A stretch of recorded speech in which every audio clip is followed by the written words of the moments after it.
Gold, silver, and wealth in the Bible. Gold appears in the Bible from the very beginning and it never disappears. That alone should make us pause. If material wealth were inherently evil, Scripture would treat gold as something to avoid, reject, or erase. Instead, it does something far more interesting. It treats gold as valuable, limited, powerful and dangerous when misunderstood.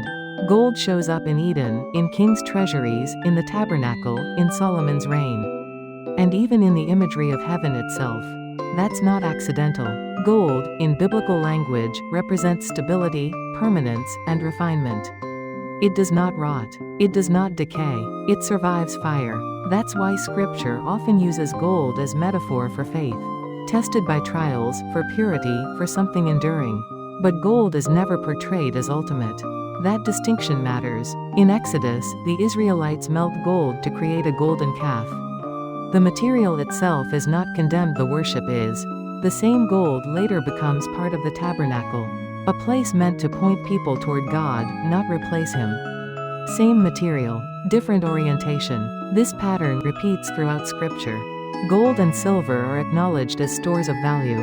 Kings accumulate them, nations trade them. Proverbs praises wisdom as more valuable than silver, or gold, which only works if gold is already understood as valuable.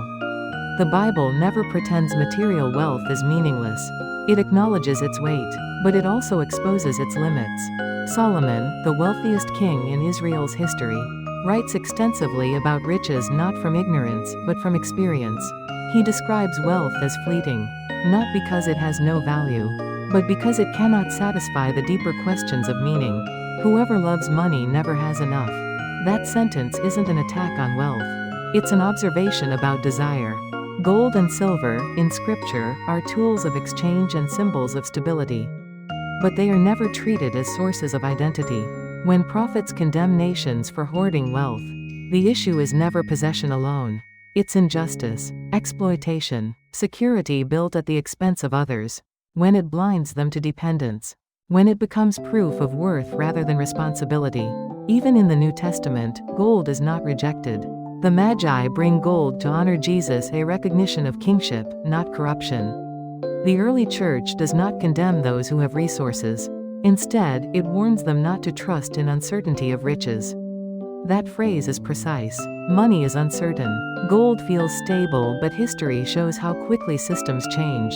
Scripture acknowledges gold's value, but refuses to grant it ultimate authority. That's the tension. The Bible does not fear material wealth. It fears what happens when people confuse store of value with source of meaning.